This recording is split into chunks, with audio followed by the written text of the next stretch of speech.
ठाणे जिल्हा शिवसेनेचा बालेकिल्ला असा आपण म्हणत असतो आणि तो बालेकिल्ला आहे देखील। आणि याच बालेकिल्ल्यामध्ये अनेक घटना घडामोडी आपण पाहतोय घडताना दिसून येत आहेत। अमरनाथ मध्ये नेमकं काय झालं, नेमकं काय घडलं, सत्ता आता कोण स्थापन करणार आहे? भाजपने ज्या पद्धतीने शिवसेनेकडे 27 जागा असून सुद्धा भाजपने काँग्रेस सोबत युती करून शिवसेनेला सत्तेबाहेर ठेवायचं जे काही कार्य केलेलं आहे त्यातून महाराष्ट्रभर त्यांची चर्चा झाली आणि भाजप काँग्रेसच्या युतीची ही चर्चा देशभरामध्ये पसरली।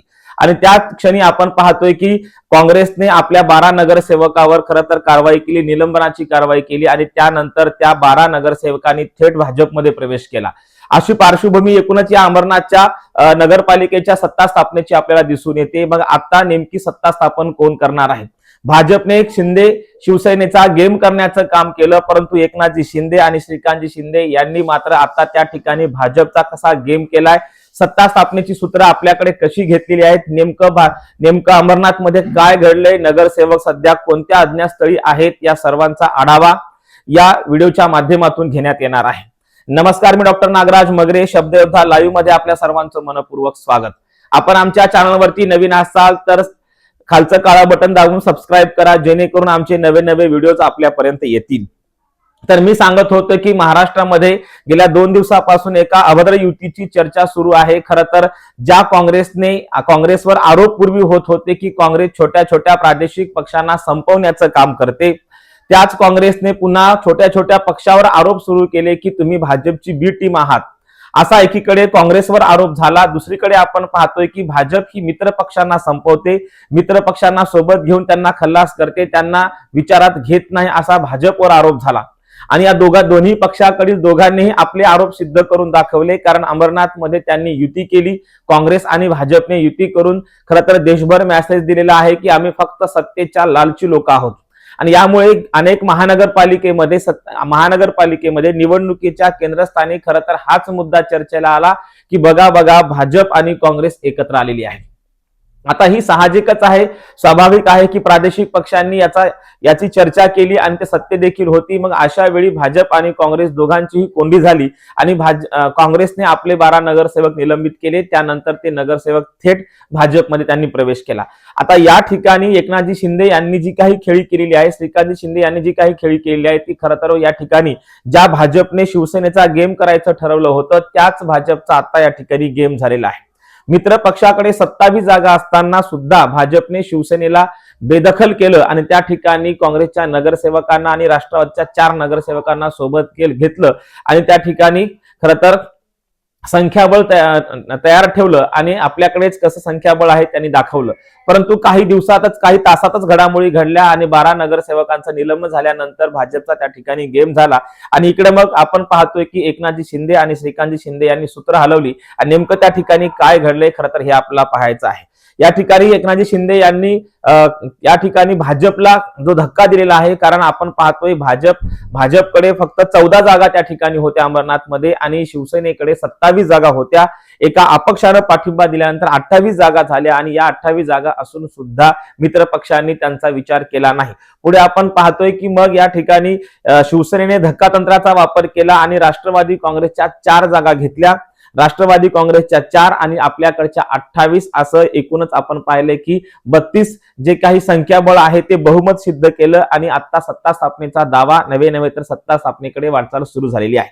अमरनाथ मध्ये एकनाथजी शिंदे यांनी ज्या पद्धतीने आपला बालेकिल्ला राखलेला आहे, 27 जागा असून सुद्धा भाजपनं जे पाप केलं, भाजपने थेट 27 जागा असणाऱ्या शिवसेनेला सत्तेच्या बाहेर थांबवलं आणि कुठलीच वैचारिक नाळ एकमेकाची न जुळता अनैसर्गिक युती ही काँग्रेस सोबत केली आणि काँग्रेसच्याही नगरसेवकांनी आणि त्यांच्या एकूण तिथल्या नेतृत्वाने खरं तर या लालसेपोटी थेट भाजप सोबत जाण्याचा निर्णय घेतला। याच ठिकाणी नाही तर अनेक नगरपालिकामध्ये स्थानिक विकास आघाड्या तयार झाल्या आणि या स्थानिक विकास आघाड्या ह्या ज्या आहेत ह्या विकास आघाड्या नसून स्थानिक सत्ता लालची आघाड्या म्हणता येतील। त्या सत्ता लालची आघाड्यांनी अनेक ठिकाणी खरं तर हा धुमाकूळ माजवलेला आहे। कुठलाही वैचारिक बेस नाही, कोणाचं वैचारिक काही देणं घेणं नाही, अशा लोकांनी एकमेकांसोबत स्थानिक विकास आघाडीच्या नावाखाली सत्तेच्या लालचेपोटी ह्या आघाड्या उभ्या केल्याचे एकूण चित्र महाराष्ट्रामध्ये नगरपालिकेत दिसलं आणि आता महानगरपालिकेत देखील दिसत आहे।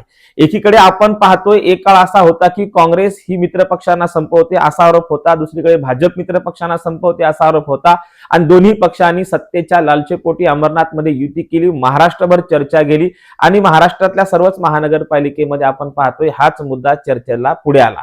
ज्यांनी ज्यांनी काँग्रेसचं वैचारिक समर्थन केलं, ज्यांनी ज्यांनी भाजपचं वैचारिक समर्थन केलं, अशा सर्वांची या ठिकाणी गोची झाली। त्यांना काय बोलावं हेच कळेनासं झालं आणि मग सर्वच विचारवंतात देखील एक चलबिचल निर्माण झाली, कारण ही युती धक्कादायक होती। परंतु या युतीमध्ये आपण पाहतोय भाजपकडे 14 जागा होत्या आणि 14 जागा आणि एकूण इकडे काँग्रेसच्या जागा घेऊन त्यांचं संख्याबळ 30 वर गेलेलं होतं आणि इकडे शिवसेनेचं 28 संख्याबळ होतं। 12 नगरसेवक निलंबित झाल्यानंतर लागली सूत्र शिवसेनेने हलवले आणि शिवसेनेकडच्या 28 आणि राष्ट्रवादी काँग्रेसच्या 4 जागा घेऊन 32 जागाचं संख्याबळ तयार केलं आणि एकूणच या 32 जागेचा म्हणजेच बहुमत सिद्ध केलं आणि बहुमत खरं तर या ठिकाणी तयार करून आता सत्ता स्थापनेकडे त्यांनी वाटचाल सुरू केली आहे। एकूण 59 जागा या नगरपालिकेमध्ये होत्या। 59 जागेचा आकडा हा खरं तर 30 जागा ज्या आहेत त्या बहुमतासाठी पाहिजे होत्या आणि इथे या ठिकाणी आपण पाहतोय की एकनाथजी शिंदे आणि श्रीकांत शिंदे यांनी भाजपला धक्का दिला आहे। आता भाजपला धक्का दिला म्हणण्यापेक्षा ज्या भाजपने एकनाथजी शिंदे आणि श्रीकांत शिंदे यांच्या शिवसेनेचा गेम करायचं ठरवलं होतं, अशाच भाजपचा आता गेम झाला असं म्हणायला काही हरकत नाही। कारण सत्तेच्या लालसेपोटी जिथे शिवसेनेचा बालेकिल्ला म्हणून आपण ज्या भागाला संबोधतो त्या शिवसेनेच्या बालेकिल्ल्यामध्ये अशा पद्धतीने जी काही अनैसर्गिक युती केली ते स्थानिक लोकांना, स्थानिक जनतेला देखील आवडलेली नाही आणि स्थानिक स्तरावरती ज्या पद्धतीने काँग्रेसने आपल्या 12 नगरसेवकांचं निलंबन केलं, कारण त्यांच्यावर महाराष्ट्रभर टीका होत होती, देशभर ही चर्चा गेली की काँग्रेसने भाजप सोबत युती केली, इकडे अकोटमध्ये भाजपने MIM सोबत युती केली। त्यामुळे ही जी काही चर्चा होती ते राष्ट्रभर पसरायला वेळ लागला नाही, परंतु या एकूण चर्चेवरून आपल्याला सांगता येते एकनाथजी शिंदेने आपला जादुई आकडा पूर्ण करत जवळपास 27 स्वतःचे नगरसेवक, 1 अपक्षाचा पाठिंबा, 28 आणि 4 राष्ट्रवादी काँग्रेसचे अशी सत्ता त्या ठिकाणी स्थापन केलेली आपल्याला दिसून येईल। एकूणच काय तर भाजपने ज्या पद्धतीने या अमरनाथ नगरपालिकेमध्ये युतीचा जो काही निर्णय घेतला होता काँग्रेस सोबत, तो त्यांना महानगरपालिकेमध्ये फटका देणारा असणार आहे। कारण वैचारिक नाळ ही कधीच काँग्रेस आणि भाजपची जुळत नाही असं आपण जरी म्हणत असलो तरी सत्तेसाठी हे पक्ष काही करू शकतात हे त्या दोन्ही पक्षांनी सिद्ध केलं आहे। त्यामुळे आयतच कोलीत खरं तर छोट्या मोठ्या प्रादेशिक पक्षांकडे आलेले आहे, त्यामध्ये विशेषतः वंचित बहुजन आघाडीकडे ते कोलीत आलं, शिवसेनेकडे ते कोलीत आलं। ठाकरे गटाने अजून या युतीवर भाष्य केलेलं नाही, परंतु ज्या पद्धतीने संजय राऊत सांगत आहेत त्यावरून तरी सांगता येतं की या सर्वच पक्षांना हे आयतं कोलीत मिळालं। त्यामुळे या महानगरपालिकेच्या निवडणुकीमध्ये काँग्रेस आणि भाजपला कसा फटका या युतीचा बसणार आहे, MIM ला कसा फटका बसणार आहे हे खरं तर पाहण्यासारखं असणार आहे। धन्यवाद।